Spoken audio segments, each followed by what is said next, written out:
Good morning everyone, সবাইকে নববর্ষের অনেক অনেক প্রীতি, শুভেচ্ছা ও ভালোবাসা। তো আজকের সারাটা দিন আমি কিভাবে কাটাচ্ছি সেটাই আমি তোমাদের সাথে চলো শেয়ার করি। তো এখন মোটামুটি 10টা মতন বাজে, অনেকক্ষণ আগেই ঘুম থেকে উঠেছি। ব্রেকফাস্ট এখনও পর্যন্ত করা হয়নি। তো ব্রেকফাস্ট করার আগে আমি যেটা খেয়ে থাকি সকালবেলা, চলো সেগুলোই তোমাদেরকে আজকে দেখাই। সকালবেলা ঘুম থেকে উঠে প্রথমে এক টুকরো কাঁচা হলুদ আর তারপরে 2-4টে করে আমন্ড খাই। তো আগের দিন রাতে আমন্ডটা ভেজাতে ভুলে গিয়েছিলাম, তার কারণে আর খাইনি।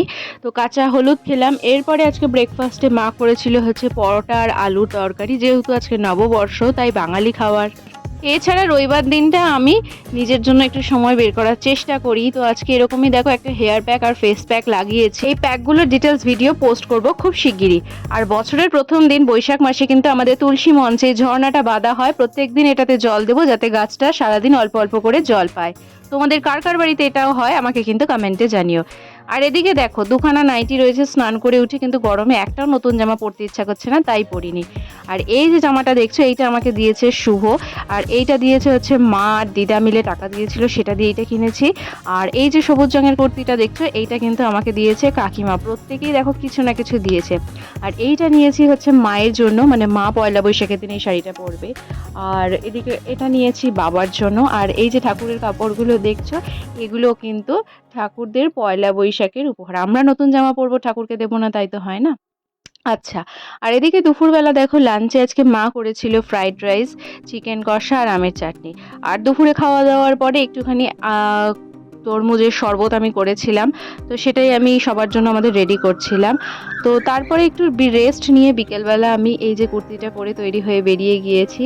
এটাও আমি বেশ কিছুদিন আগেই কিনেছিলাম পয়লা বৈশাখে পরবো বলে, আর এই জামাটা শুভকে আমি দিয়েছি। তো যাই হোক, এরপরে এটা পরে ঘুরতে আমরা বেরিয়ে পড়েছি, মানে বেশ কয়েকটা দোকানে হালখাতা আমাদের করতে যাওয়ার ছিল। তো প্রথমে একটা দোকানে চলে এসেছি, এখানে এসে ফুচকা করেছিল, ফুচকাটা খেয়েছিলাম, ভীষণ ভালো হয়েছিল। তারপরে রাস্তায় দেখো কি প্রচুর পরিমাণে ভিড়, যাই বলো না কিন্তু সেই যে ছোটবেলায় নতুন সুতির টেপ জামা পরে মা বাবার হাত ধরে পয়লা বৈশাখের হালখাতা করতে যাওয়ার যে আনন্দ ছিল, সেই আনন্দটা কিন্তু কেন জানি না এখন আর খুঁজে পাই না।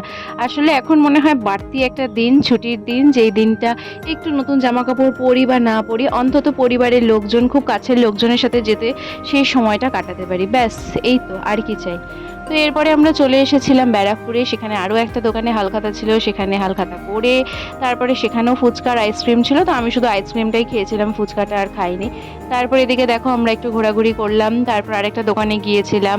তো সব জায়গাতেই হালখাতা মানে হয় টাকা জমা, নয়তো কিছু না কিছু জিনিস কিনতে হবে। তো এই দোকান থেকে আমি একটা ইয়াররিংস পছন্দ করে কিনেছিলাম। এদিকে বোনও ছিল আর মাও ছিল, আমরা চারজন মিলেই বেরিয়েছিলাম। প্রত্যেকটা দোকানে গিয়ে দেখতে পাচ্ছি বেশ লোকজনের ভিড়। তারপরে ওর একটা জুতো কেনার ছিল, তো সেই জুতোটা আমরা কিনতে চলে গিয়েছিলাম। তো তারপরে সেখান থেকে জুতো কেনার পরেই সেই কাকুর সাথেও আমরা মিষ্টিমুখ করলাম আর কি, মানে কাকুকে মিষ্টিমুখটা করালাম। তো সেই কাকু ওনার ঈদের একটা খাওয়ার মানে সিমাই আমাদেরকে দিল খাওয়ার জন্য। তারপরে এরপরে আর একটাই দোকান, মানে কসমেটিক্সের দোকান একটা কেনার ছিল, সেটা কিনে বাড়ি চলে এলাম। এই ছিল আজকে আমাদের মিষ্টির কালেকশন। তো চলো, ভিডিওটা ভালো লেগে থাকলে লাইক করে দিও, আর চ্যানেলে নতুন হলে সাবস্ক্রাইব করে দিও। আর শুধু আজকের দিন নয়, আগামী বছর প্রত্যেকের ভীষণ ভালো কাটুক, সুস্থ থেকো, সাবধান।